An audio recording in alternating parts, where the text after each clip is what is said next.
Good evening, and thank you for joining us for the second of 3 talks in this year's Clarice Smith Distinguished Lecture Series.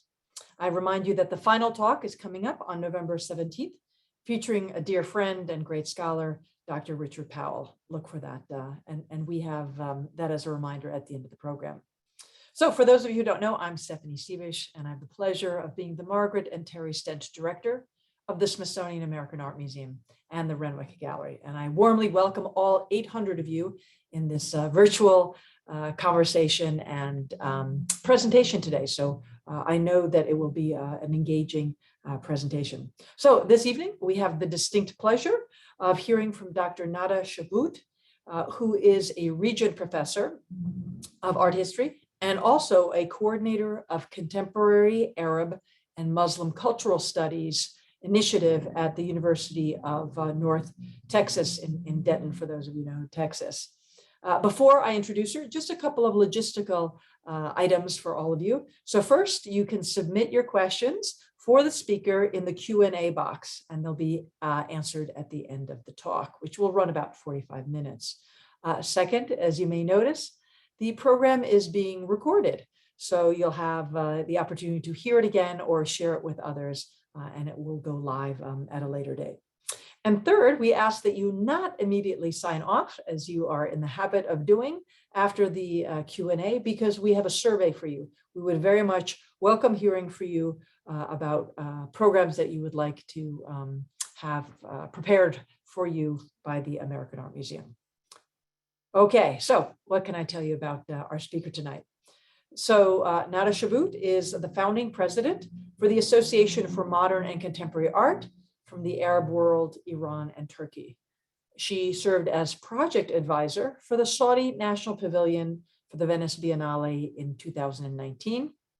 She's the author of several important publications, including Modern Arab Art, Formation of Arab Aesthetics, published by the University of Florida Press in 2007. With Salwa Mikati, she was co-editor of New Vision, Arab Art in the 21st Century, published in 2009 by Thames and Hudson. And she was co-editor with Anika Lenson and Sarah Rogers of Modern Art in the Arab World, Primary Documents, a publication coming out of the Museum of Modern Art in 2019. She's at work on a new book, which I can already recommend to you, with a intriguing title, Demarcating Modernism in Iraqi Art, The Dialectics of the Decorative, 1951 to 1979. Hopefully we'll get a little insight about this upcoming work. She has a notable history too as a curator with several important exhibitions. I highlight but a few. Curator of Sajil, A Century of Modern Art, Interventions. This is a dialogue between the modern and the contemporary in 2010.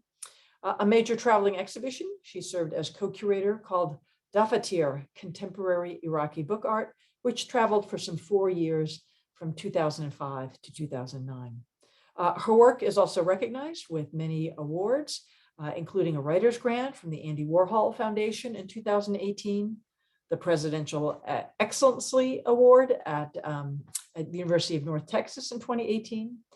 She serves as a trustee of the College Art Association that many of you may know. And I want to just end by citing some of her academic appointments. She was a fellow at the American Academy Research Institute in Iraq in 2006 and 2007. At MIT, she was a visiting assistant professor as well as a Fulbright senior scholar, and that was a fellowship to Jordan. In 2020, she won the Kuwaiti Prize for Arts and Literature, and this is given out by the Kuwaiti Foundation for the Advancement of Sciences. So always good that the art historians are recognized by colleagues in the sciences. I want you to join me in welcoming our speaker tonight, who will really address the absence of the voices of Arab and Arab American artists in art history. Again, we're most fortunate to have this important thinker and writer, a leader in her field with us tonight at the Smithsonian American Art Museum. Thank you. Thank you for inviting me to talk about my work. It is my pleasure to be here. Let me share my presentation, which we always forget to do. It is my pleasure to be here, although in this virtual space and not the beautiful auditorium in DC. Instead, I join you from Texas, where we benefit daily from living, working, and gathering on the land of many displaced original tribal nations, including Wichita, Caddo, Comanche, and Cherokee, where the University of North Texas has settled. As all those before me, I would like to start by thanking Clarice Smith for her generosity and for providing us with this platform. I would also like to thank Director Stephanie Stevish for her kind introduction and wisdom, and Gloria Kenyon and everyone else working behind the scenes to make this possible. I am particularly thrilled to be in the company this year of artist Fred Wilson, whose Mining the Museum is a staple in my contemporary art courses, but also his unnatural movement of Blackness very much speaks to many connections I unpack. And the upcoming lecture by art historian Richard Powell, whose work has opened up new dialogues in art history. I thank them both for their work. I'm also pleased to follow the talk given last year by critic and art historian Aruna D'Souza. Her timely talk addressing racial tensions, excuse me, and outlining museums' reactions in the wake of Black Lives Matter, as well as issues of translation and how empathy, while great, is not the solution, serves as a good beginning to what I would like to talk about today. To be honest, when I first received the invitation, I was a bit mystified that I am thought of as an art critic. I wondered, but then decided to accept before anyone else noticed. Nevertheless, this also made me reconsider what art criticism does. We are so accustomed to thinking that art critics write in newspapers and magazines for the general public. Reality is, we art historians perform art criticism for the discipline in various forms, and particularly when we dismantle and deconstruct mainstream accepted preconceptions and narratives, when we historicize regions, cultures, and artists who are left out of the canon. In 2010, the well-known and revered art critic Holland Cotter gave the International Association of Art Critics, ICA USA, Distinguished Critic Lecture at the New School, which was titled Art Critic, So What? He called the art world, I quote, a middle-class, gated community, protecting its territorial and entrepreneurial interest, and thus inherently conservative. If I am to have a title here, it is Opening the Gates, the return of the invisible other. I say return because the other has always been here, but ignored by the dominant powers. In my efforts to shatter these gates, I had to confront the impact of the hegemonic legacy of colonialism, modernism, and Orientalism, which still endures. In fact, we really cannot talk about modernism without colonialism and Orientalism. Their impact is manifest in art history through multiple absences of voices and agencies that are needed for a more reliable story this history can tell. The criminal incidents of 2020 forced the world, art world included, to face its long debated but never resolved deficiencies. Since terms like inclusion, diversity, and equity have become buzzwords, and all institutions in the white dominant hemisphere have been racing to address and correct their discriminatory and excluding policies. This, of course, is not to say that discrimination does not take place within the other, but that is not the topic for today. As always, there have been few wins, but the road is long and definitely requires much more work than few hires and statements.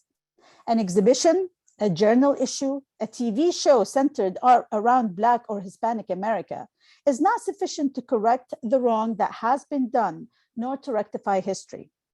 We need to change culture, to widen parameters, and change language that is inherently limiting, even in its choice of words, in order to begin to understand how to move forward. We need to decenter art history's points of reference that seem to still be European, Christian, male, and white.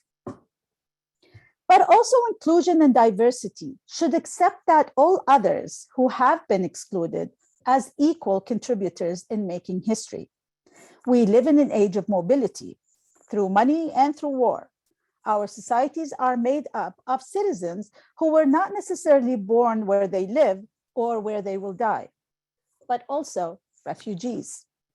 Thus, to allow for the absent voices of one invisible other, Arab art and artists, to become visible, I understand art history as an active participant in the efforts of decolonization, inclusion, and equity.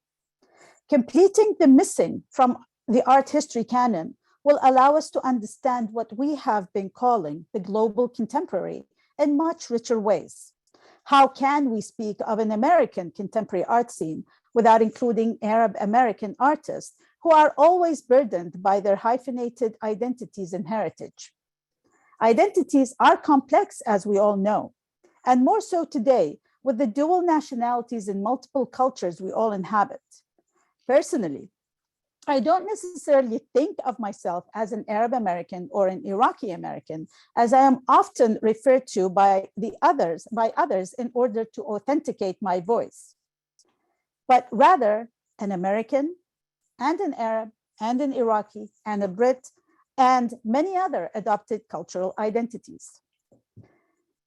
In the post 9/11 and 2003 US-led invasion of Iraq era, continuous political turmoil in the region and complicated current political environments in the USA and Europe, representations centered on Arab and Islamic peoples, cultures, and arts are popular again. Within an increasing global discourse demanding decolonization of art history and museums, these representations are particularly significant. Representing the other, however, is nothing new. In 1978, the literary critic Edward Said published his by now classic book, Orientalism, that elucidated the imperialist structure constructed to explain the other.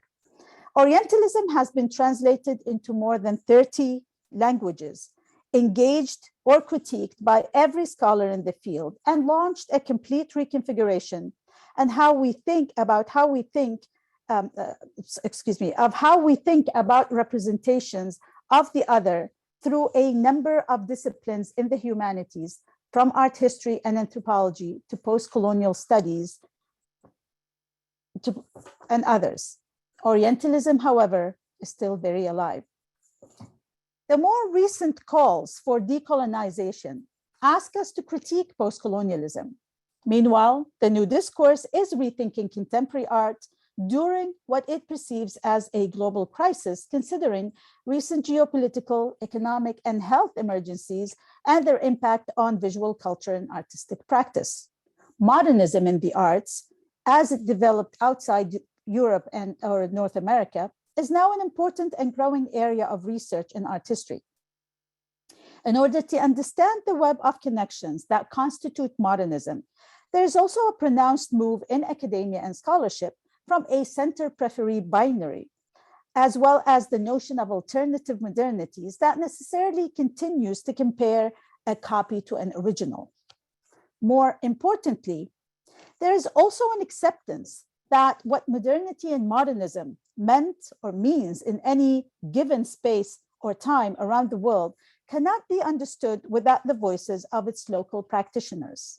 Modernism, I would argue, is mostly a translation and not an invention. Yet the interest in the arts of the Arab world, particularly through the rhetoric that promoted recent exhibitions, continues to perpetuate the power structure in its language of discovery. Art in the Arab world has its long history, and artists are aware of this history.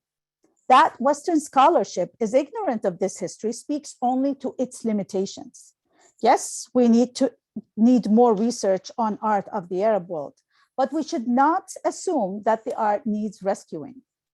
Sadly, one of the major problems with the historiography of modern art of the other in general has been the tendency to dilute the agency of the artist, including by scholars with the best intentions and sympathies. Much of this problem has to do with the language of writing, which remains that of the colonial hegemony.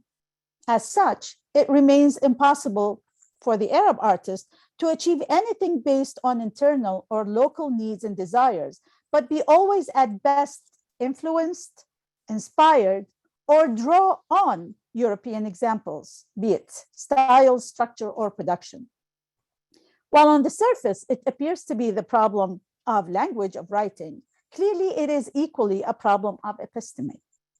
More importantly, it locks the non-Western art into the impossible space where it is either too similar to European modernism that it makes no significant contribution, or so different that its credential of being genuine art will remain suspect.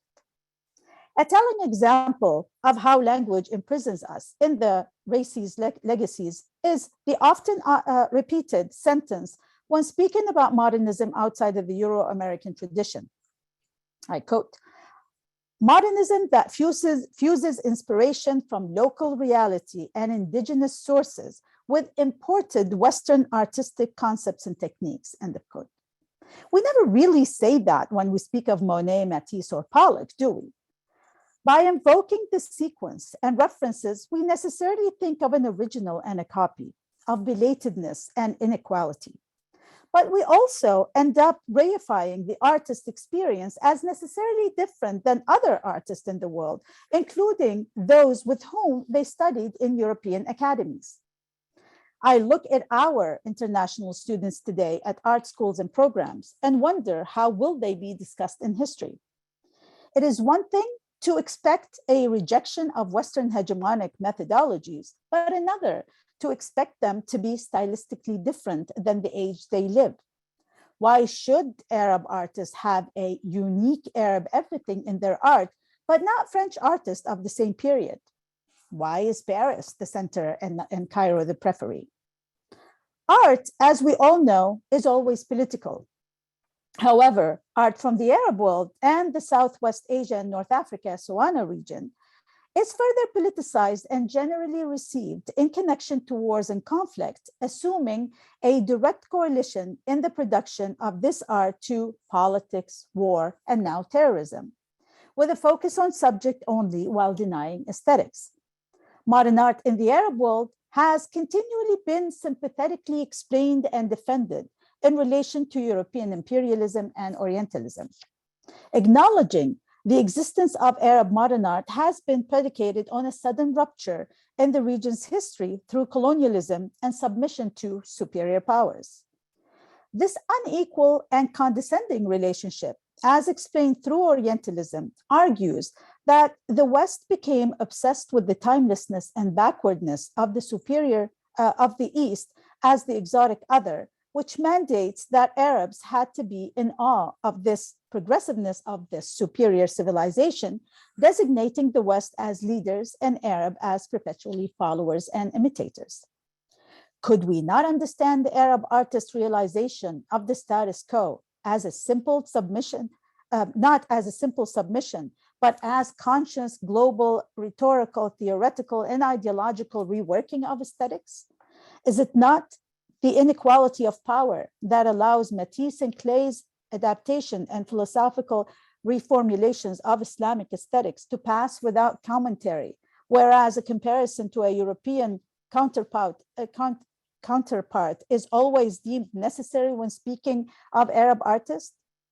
It is thus a linguistic and visual literacy that is needed to understand the other's contribution.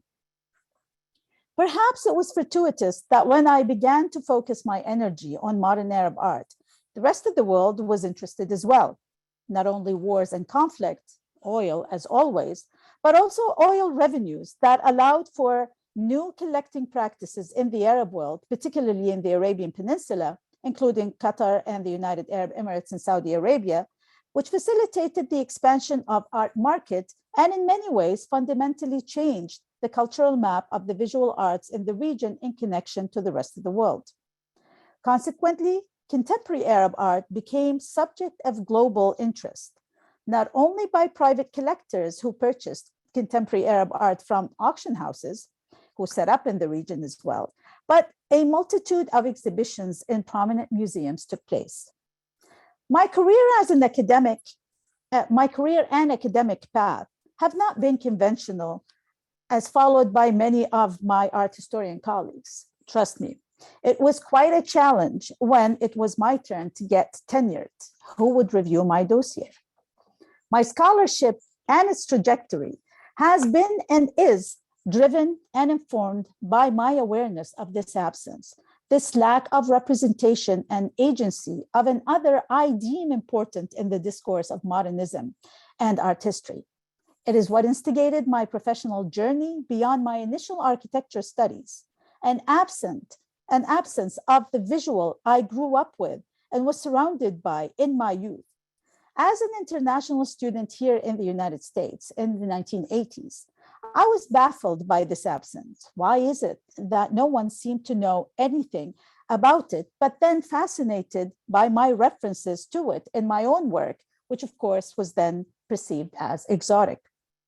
But as a student wanting to study modern Arab art, I was faced by a number of challenges, starting with what is Arab art and how can it be modern? I was advised to apply to either an Islamic art program or Middle Eastern studies, area studies. This in itself is very telling. The 20th century art production of the Arab world can only belong to either Islamic art, a new but well-established category in Western art history, or a geopolitical, cultural, and anthropological area studies. That signaled the clear problem of recognition and acceptance, or lack of it. And then when I managed to get into a program that was willing to guide me through the research, I was faced by the lack of any reference to that production here in the United States and access problems to archives in the region. There was also the problem of funding for my research on a topic that is not yet recognized. And as I discovered quickly, a problem of methodologies, a language to speak about Arab art's aesthetics. These remained issues that occupy me till today. As such, there are two parallel paths that I consider as equally important in the progress of my work. On the one hand, the need to confront, address, and respond to the art historical willful neglect of modern contemporary art from and of the Arab world, and its absence from the art history canon. Addressing this necessitated research, production of scholarship, and the writing of art historiography. On the other hand, for this scholarship to be effective, there needed to be an acknowledged academic and scholarly context for the art and its history that would be accepted as an equal form of knowledge within the discipline of art history. These two aspects continue to direct my actions in the field to produce and enable further production. A third offshoot that focuses on Iraq was intensified after 2003, the 2003 invasion, and the destruction of the country's heritage and art infrastructure, and following identity and collective memories erasure. Necessarily, these facets form a connected web of multiple intersections that, while aimed to produce new text for inclusion, is equally conscious of the need to subvert and, as possible, revise both curricula and accepted mainstream text. My ideological roadmap, thus, includes both scholarship and activism. I will illustrate these steps, recognition, archives, methodologies, through a few projects that I believe have been foundational for this task. Each project was an obvious but challenging and vital step in the process of building a field of study. One of the first accomplishments that speak to this ideology, but equally to its evolution, was forming AMCA, the Association for Modern Contemporary Art from the Arab World, Iran, and Turkey in 2007.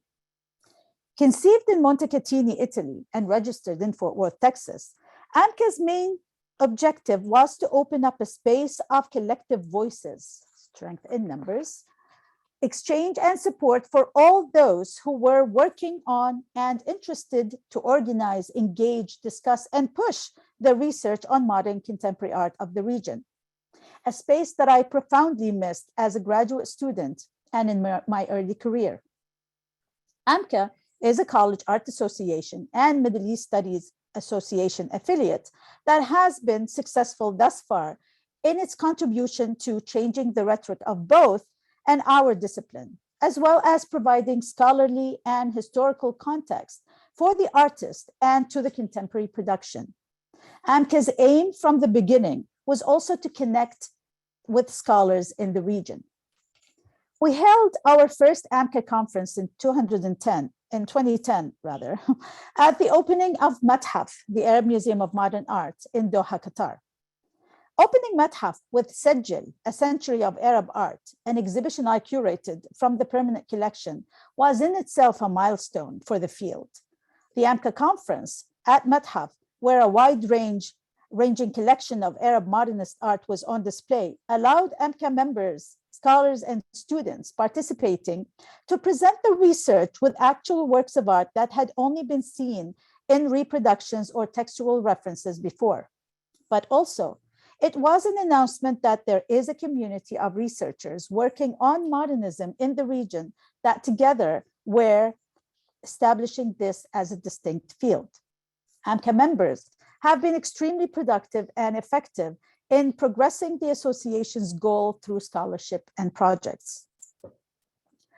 Modern Art Iraq Archive, MAIA, was a result of another necessity, namely the destruction of Iraq's intellectual and artistic community and institutions in 2003. Following my trip to Baghdad in June 2003, I became very aware of the magnitude of loss.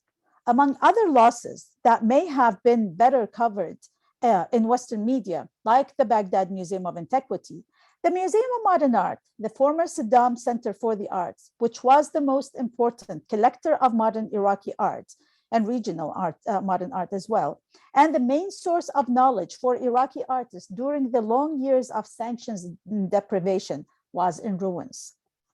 A major fire and then looting devastated its 8,000 plus collection.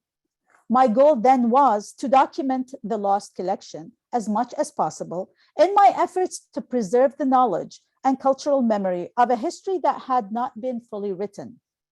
We also had hoped that we could aid in finding some of these lost works. MAIA was launched in 2011 in collaboration with the Alexandria Archive Institute and the UC Berkeley School of Information. It was enabled through a digital humanities startup grant from the National Endowment of the Humanities, and it uses open source software developed by Omeka. The expansion to digitize and include archival text and material, however, proved to be MAIA's main strength. It made available primary archives in its original languages, mostly Arabic, to researchers. MAIA continues to grow with the aid of the increasing number of graduate students and scholars who generously share their archival finds. On a similar path of making archival materials available to scholars and students, but with a specific attention to teaching in English, the idea of a source book on Arab modernism was necessary. The initial idea, which was a proposal from a young graduate student then in one of my classes, Annika Lenson, who is one of the co-editors along with Sarah Rogers, grew through various iterations to become the Modern Art in the Arab World primary documents that was published by the Museum of Modern Art in New York in 2018. It was the 8th volume in the primary document series of the international program at MoMA, dedicated to making historical source materials available through English translations.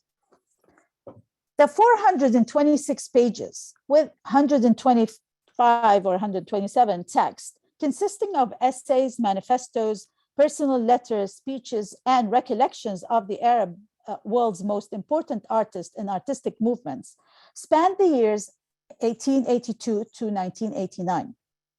The text that was not meant to be comprehensive is mostly chronological and organized into thematic sections based on specific dynamic nodes of intersections. As the project was vast in scope, span, and geography, many AMCA members who were the experts of the individual locales and have been involved in mapping the locations of relevant archives in the region were engaged as advisors or contributors, along with few of the main protagonists of the period who generously shared their memories. As such, we aim to dismantle binaries and contribute to the growing body of literature dealing with the question of global modernism. We hope that readers would listen into these conversations without persistent presumptions about the superiority of European modernism. While the aim was to provide material for teaching the growing number of classes equally, we, the editors, were conscious of how we wanted to present these important moments of engagement across the region as participating in a trans-regional imaginary that connects with wider conversations. We were very aware that language and the problems of translations are some of the key methodological challenges in teaching global art history today. The next step in, one more slide of, from the book. This is my excuse to show you works. The next step in decentering and deconstructing the colonial narrative of modernism into a polyglot discourse of inclusion is addressing the structure and meaning of art history. Mapping art histories in the Arab world, Iran, and Turkey is a project that was also born out of urgency. The desire of the Getty Foundation to connect with art history programs in the Sawana region prompted a number of important inquiries. We really need to understand what art history means in and to the region first, to know where and how it is practiced and taught before we connect. That AMCA, as a group of scholars, have pretty much been tiptoeing around the notion while we do research in the area. That there was a perceived conception that art history is not understood or practiced in the region, hence the lack of text production. That whether art history is global or not has not yet been resolved. That as the interest in the modern contemporary art of the region increased, so did the understanding of the need for the field's historiography intensified. More importantly, as this historiography is being developed mostly in the diaspora, not unlike that of Islamic art before it, we're very aware of the imbalance created by this situation. The project aims to compile information about teaching art history across 14 countries in the region. We are a team of 7 leads, and to make the data available for scholars, researchers, and students in order to develop a better understanding of a global art history. As part and funded by the Getty's Foundation Connecting Art Histories initiative, the project works towards a more inclusive understanding of how art history is perceived and art historiographies in the region are negotiated. It thus equally aims to demystify and decenter the accepted definition of an art history as developed in the West. The project is ongoing and its progress has been delayed and affected by COVID as travel was postponed for safety reasons. However, meanwhile, the current situation has helped us realize new understandings of the role of digital platforms, opening up other possibilities for the direction and growth of the project and ways of connecting. Lastly, I will now address the issue of methodologies. How to interpret art of the Arab world in a language that is relevant to its context and production and able to surpass the prejudice of Western methodologies. In my book, Modern Arab Art, Formation of an Arab Aesthetics, published in 2007, from research that was part of my doctoral studies in the 1990s, my objective was to advance an art historical conceptualization of modern Arab art through understanding its underlying political and ideological motives within a need for a constructed identity. On the one hand, it argued for the distinction of modern Arab art from the Islamic, and on the other, it equally asserted its grounding in its contemporary realities. In other words, it is not a copy of European modernism. while participating in the global discourse. Theoretically, I have been searching for the means to both unpack and contextualize modern Arab art as both Arab and modern. In retrospect, and as is the case with many graduate students, my topic was very vast and ambitious, but was very necessary. Really, I doubt that I would let any of my students today do such a thing. Older but wiser, in my current book project, Demarcating Modernisms in Iraqi Art, Modernism in Iraqi Art, the Dialectics of the Decorative in the period of 1951 to 1979, I look into coining local methodologies to enable a better investigation of modern art in Iraq. I raise methodological questions about the writing of art history in Iraq by contextualizing objects and practices through a wider lens in relation to modernism and historical evolution. As such, I intentionally revisit and update some of the theories about modern art and aesthetics in the Arab world that I have advanced in my previous book, Modern Arab Art. The current research is a study of Iraqi modernist avant-garde in the mid-20th century. Specifically, the study is devoted to mapping out, analyzing, and contextualizing the discursive energies of modern artists and intellectuals in Iraq who were instrumental in negotiating and constructing the modern language of art in that period between 1951 and 1979. In itself is a period that represents a time of intense development and shifts in Iraq that witnessed the establishment of official art institutions and the emergence of public art consciousness. In post-colonial Iraq, the development of a national art was in the hands of artists, particularly or perhaps because of the lack of an official institutional structure. They were building it. What these artists initiated set a radical charge for the development of modern art in Iraq. More importantly, the period marked a prolific negotiation of the decorative as a signifier of both continuity and modernity.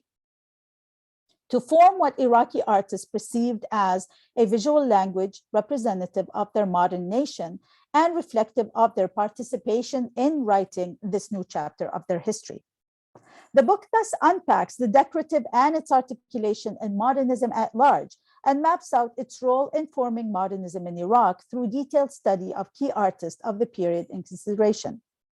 It does so on 4 levels. Theoretically, it revisits our understanding of modernism as a global phenomenon, as well as what the avant-garde means in Iraq.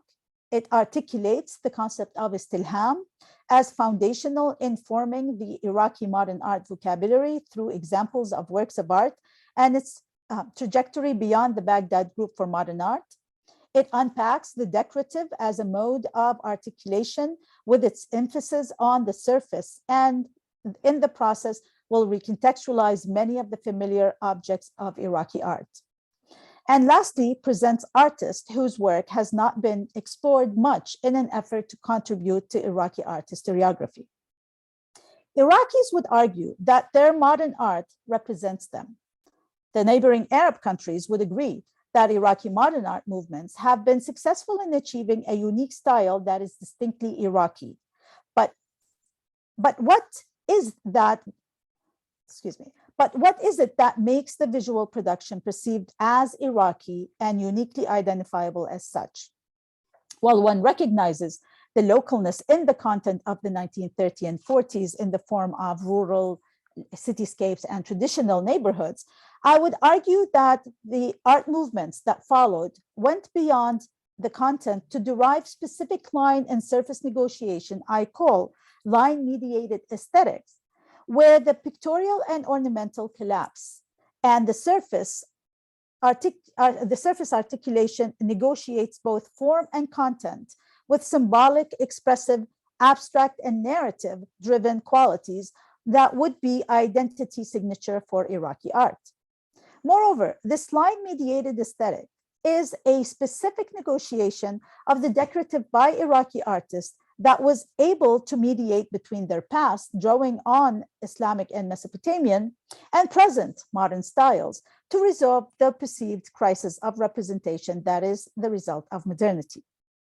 In its precarious and ambiguous relationship with modernism in Europe, The decorative has been equated with the primitive and the expressive in modern art as was formulated in the turn of the 20th century.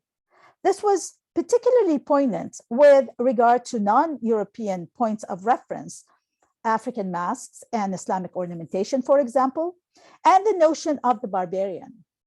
While in certain ways the decorative indexed modernity in European art, it was equally and pejoratively used to signify ornamentation and the applied arts, perceived as dead by the European modernist. For the Iraqi avant-garde, distinguished in their social efficacy, the decorative was not an end in itself, but rather a methodology of mediating modernism and visual and artistic lineage. If Islamic art is argued to have given Matisse a solution for his interest in the decorative, for Iraqi artists, the decorative facilitated the connection between their past with their present through what became coined as the concept of istilham. The decorative in Iraqi modern art would denote honesty in painting and the line as direct surface manipulation of expressive and at times symbolic qualities. The work thus did not perceive any tension between the decorative and the pictorial. Again, by the decorative, I mean the line quality that expresses itself in the linearity of expression without necessarily abandoning the representational, although could do so if it wishes. This line quality does not differentiate between media or material, and design is a vital part of the composition where beauty and the sublime merge. The decorative has also been used to emphasize the unimaginative qualities and rigidity of Islamic art based on its religious interdiction in relationship to images, stylized form with preference to drawing over painting from observation, for example. One thus can easily argue that it is a specific act of resistance for Iraqi artists to transform the Islamic artist mastery of drawing and the arabesque, what has been described by many Orientalists as rigid and lifeless ornament, into a dynamic image of the modern age. Moreover, istilham enabled their more meaningful transition, Iraqi artists' transition, into a negotiation of abstraction. Abstraction, which has resurfaced lately as a specific interest for exhibitions and forums, had established paradigms for understanding artistic development as intersected with new set of Cold War era tensions that art historian Terry Smith has summed up so well as, I quote, abstraction versus figuration, nationalism versus international styles, preferees versus centers, artistic autonomy versus social obligation, dependence versus non-alignment, democracy versus socialism. While not denying international politics intersections in Iraq as well, I situate abstraction away from the Cold War politics and understand it via istilham as a result of inward tensions of self-expression, but not without dissolving some of the dualities Smith listed. So what is istilham? Artist Shakir Hassan al-Said once argued that the history of modern art in Iraq can be summarized as an obsession with istilham. I definitely agree with him. Istilham was the catalyst for individuality through a shared heritage. It became the distinctive tactic with variant interpretations in the history of Iraqi modern art. Istilham and the decorative are negotiated through the line-mediated aesthetics, I argue, shaped Iraqi modernism of the mid-20th century and was further transformed in the 1980s in light of socio-political changes of the time. The verb istilham is derived from the word ilham, which means inspiration, instinct, which is derived from the root laham, the Arabic word laham, to inspire, to pray. While it clearly carries the divine intervention within its meaning, for Iraqi modernists, it was more of a conscious, process-oriented, performative act embroiled with agency.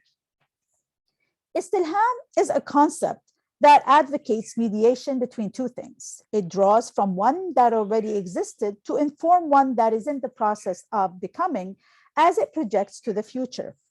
It thus equally embodies acts of deconstruction and unpacking in order to perform pointed construction that would necessarily carry social as well as personal significance.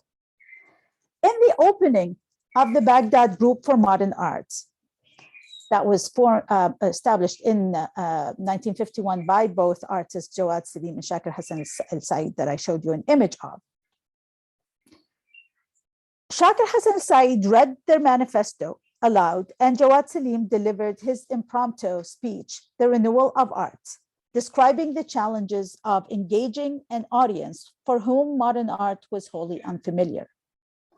The manifesto emphasized and promoted the notion of Istilham al-Turath, which issued an action of renegotiating heritage Turath to develop a progressive artistic vision, which was historiocultural and modern and capable of expressing what they termed as their contemporary characteristic. It invoked the two threads that were perceived as necessary for Iraqi artists to negotiate modernism: an imagined historical continuity that draws on various elements from Iraq's history, and an engagement with the international art movement with an understanding of what modern art groups were doing. Thus Istilham is positioned here between the past and the present to realize a new contemporary aesthetics. A word about modernism. I would like to propose that modernism primarily entails a global crisis of representation, with the circumstances of that crisis, the specific forms it takes, and the artistic solutions devised to respond to it, varying from one place of the world to another. While not the first or the last of its kind, this one is directly caused by modernity and addresses representation as the means of depicting or portraying a subject with its connection to reality and originality, as specifically distinct from pre-modern representation. Modern art would then be understood within a broad, non-linear and non-chronological narrative of intersections and overlaps that are dialectical and discursive, that can encompass global influences as well as account for continuity or of other artistic traditions and the rupture.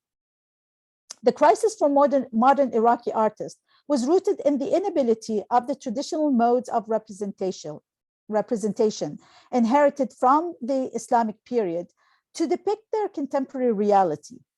In other words, a convergence of historical conditions, both outside and inside of art, along with the destabilization of belief in the existing forms of expression in relation to the wider changes within society, affected art's capacity to depict the world. It is within this frame of modernism that I would like to look at the Baghdad Group for Modern Art's notion of Istilham al-Turath. Salim's and the rest of the group's main delineation of Istilham, as stated in their manifesto, is seen in their relationship with Maqamat al-Hariri, Hariri Assemblies, who was the head of the police department in the city of Basra. While the text of the Maqamat has been celebrated for its dexterity, the accompanying images are extremely engaging. The most celebrated illustrated copy of the manuscript, renowned for the conceptual sophistication, scale, and quality of the images, was calligraphed and painted by Yahya al-Wasiti in Iraq, probably Baghdad, in 1237 CE. Al-Wasiti's work came to the attention of the group in 1941 after its reproduction in a French journal. Al-Wasiti and the images thus served as a main facilitator for the members of the group in forming their theories and aesthetics. Al-Said published his analysis of the few images of the Maqamat in a booklet titled The Artistic and Social Characteristics of Al-Wasiti's Drawing in 1964. The title pretty much speaks of how Al-Said saw the work of Al-Wasiti and Al-Wasiti himself as an artist whose work addresses social, racial, and class issues, as well as develops a specific aesthetics for negotiating them. He wrote, I quote, It is not an illusion that an Iraqi painter arises from the first half of the 7th century after Hijrah with the same skills as a modern painter. End of quote. He located al-Wasiti's roots in Mesopotamian tradition, further explaining that, another quote, as part of the accomplishments of the ancient civilization in Iraq, that the Mesopotamian artist chose to develop a unique creative genius, which is undoubtedly al-Wasiti's heritage, end of quote. And of course, by extension, his and his generation of Iraqi artist heritage. Maqamat al-Hariri and al-Wasiti remain part of Iraqi's unique visual heritage. Born in Baghdad in 1981, artist Haif Kahraman grew up in Iraq and Sweden and currently lives in Los Angeles. Her work explores a compendium of current issues of general human concerns: alienation, marginalization, loss, displacement, social destruction, gender empowerment and oppression, the refugee and diasporic experiences. Her interest in the body as object and subject is in particular, the concept of gender and female identity is manifest in all of her visual articulation. In various ways, her work presents diverse angles of self-portrait woven through the formal qualities, intricate line, and vibrant color. Her aesthetics and the seductive beauty of her images mask poignancy and fear while subtly mediating hope. Kahraman's relationship with Iraq is based on distance and is explored through memories and research. In her recent works, she engages with fragmentation of these memories in a yearning to bridge that distance and merge the past and present into her realities. It is a process of reuniting her two selves, she argues. Significantly, as the temporal distance increases, she moves beyond the abstract to engage with specific sites, forms, and formats of meaning to Iraq. In Are We Not All Foreigners? Or An Identity Test, How Iraqi Are You? Of 1915, Kahraman, a contemporary American artist, further navigates her own diasporic experience and identity in reference to not only memory, but a historical continuation that, as we saw, was specifically the hallmark concern for Iraqi modern artists in the mid-20th century. She, as did members of the Baghdad Group for Modern Art, invoked the 13th century Maqamat al-Hariri as her site of engagement. She physically inhabits and genders the space of her lineage, visual heritage, in an act of situating her own displacement, speaking more of destruction than continuity, and further complicating the understanding of the global. Thank you for listening.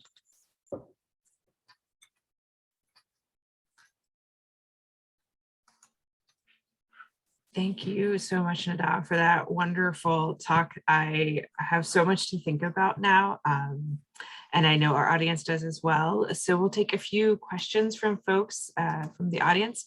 Feel free to put your questions in the Q&A box. I want to actually just start where you just ended in talking about the diaspora and the impact of that. What is the broader impact on Iraqi modernism and Iraqi modern art of the diaspora? So, as a matter of fact, this is a very complicated question and a very and the answer is very complex as well. If we speak of contemporary Iraqi art today, we're faced with extreme numbers of challenges. Can we think of Haif Kahraman as an Iraqi, or is she an Iraqi American, or is she an American, contemporary artist? And following the sort of exodus of artists after 2003, because of the fear for their lives, they sort of scattered around the world, with dual identities as well, inhabiting the contemporary. But also before them, many of the modernists left and also inhabited the rest of the world, while they continued to be modern and contemporary. The art production within Iraq, and as I noted in the Museum of Modern Art, is pretty much now, let's say, at its dismal sort of appearance, because of the objects themselves has disappeared. And so, the study of modern Iraqi art seems to be, or the study of modern art from the Arab world in general, seems to be taking place here and very much based on reproductions and images that we see. I mean, we're luckier now that there are number of collections around the world that have opened up for us to see, but the world and COVID, of course, extremely complicates access to these connections. So I don't know that we can at this point anymore speak of even for the development of art in America without the connections to the rest of the world and without the connection to Iraq. There was a period in Iraq in the 1990s where Iraqi artists were catering to the UN, for example, personnel, and then later after that for the US military by producing works for them. And these works have come here. And that definitely further complicates the story of how to think about modernism, but also because there are those who will argue, many scholars will argue, that the project of modernism continues, it's not ended. So that delineation between modernism and the contemporary, is at times, sort of a false distinction, particularly when we're speaking about about Iraq or the region in general. I don't know if that answered the question. I think it's a good start. It's a complicated question, and our next question kind of ties into that, because related always with diaspora and folks moving around. What are the geographies that encompass the Arab art world? You focused really specifically on Iraqi tonight, but where do those lines get drawn? Are there those lines? What does that include? So, because modernism is very much connected to nation states, and to colonialism, and Arab nations were formed out of colonialism after the dismantling of the Ottoman Empire, it became sort of accepted to think of the so-called Arab world, which is a number of countries who decided that their main language of communication is Arabic, and hence known as the Arab world. Not the only language spoken in these countries, but a dominant official language.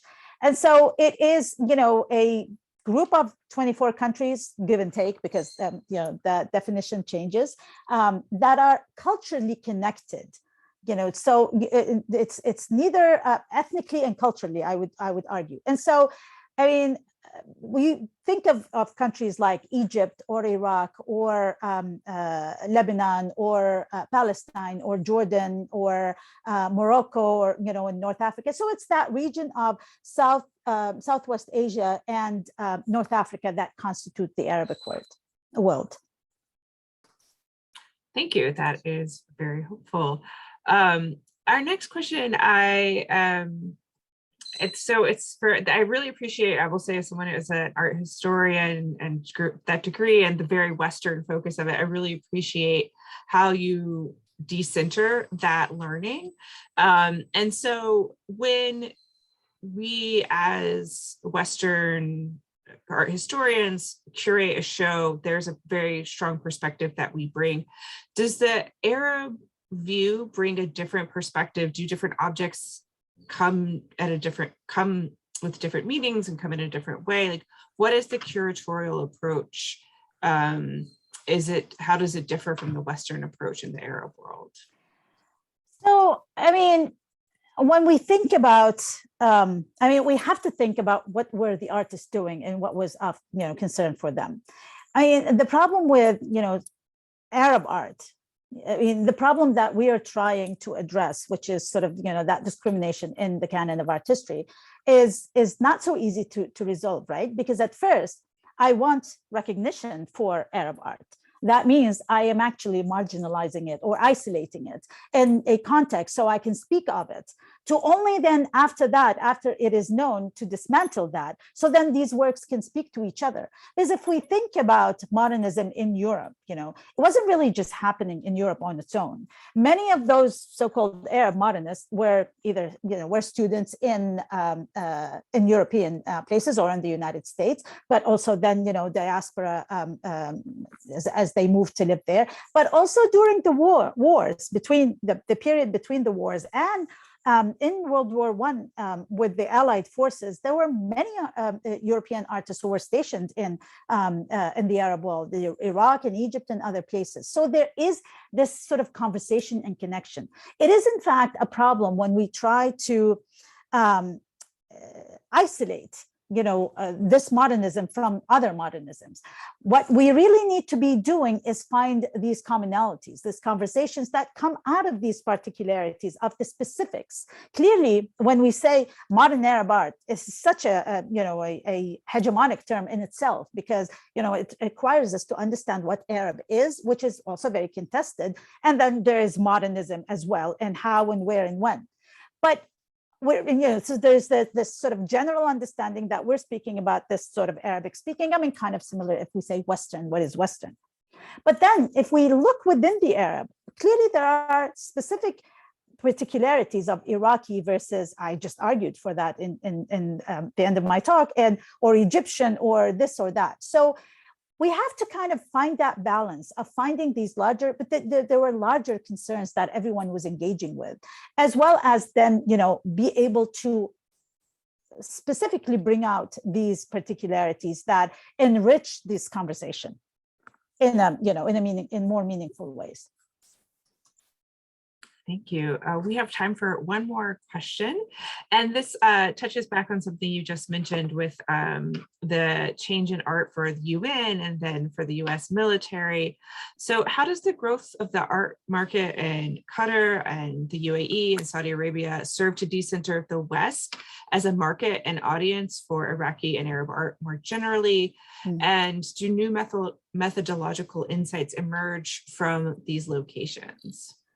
Well, I mean, clearly, art market follows the money. And so the money was there, but also kind of with that, there was an intensified sort of feeling about nationalism, because, there weren't that many collectors of Arab art, not even in the Arab world, but now there are a number of collectors, and there is this sort of, Arabs wanting to collect Arab art, Indians wanting to collect Indian art, and so on. So that's the nationalism, coming back in.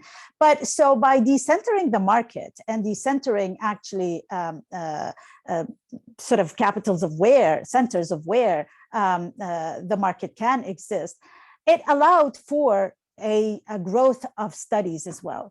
In itself, possibly it does not do that, but the programs that started, opening Mathaf Arab Museum of Modern Art, other, allowing for the conferences to happen, opened up this sort of, or try to even the playing so this conversation can take place between, the two others.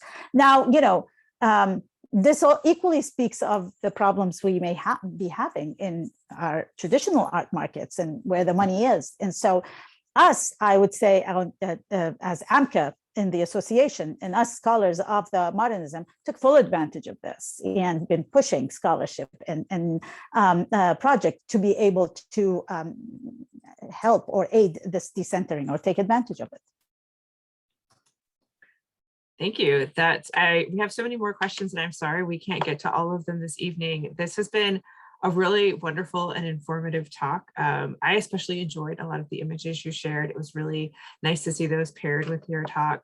So thank you, Nada, for a wonderful talk this evening, for sharing your expertise with us, for talking to us and helping us understand so much more about the Iraqi modern art world and the Arab art world. I also want to say thank you to Stephanie Stebish, the Margaret and Terry Stint Director of the Smithsonian American Art Museum, for introducing us this evening and getting us started. Thank you to all the folks behind the scenes, and thank you to you, our audience, for joining us tonight, for listening, for asking really wonderful questions. There's a little bit more information for you in the chat, so you can learn more. We also ask that you not close your browser window and fill out the survey that we have there to help us learn more about you. And we'll see you on November 17th for the final Clarice Smith lecture series for this year with Richard Powell. He will have some really fantastic insights, and we're really looking forward to that. Thank you all again, and have a wonderful evening. Thank you. Thank you, everyone.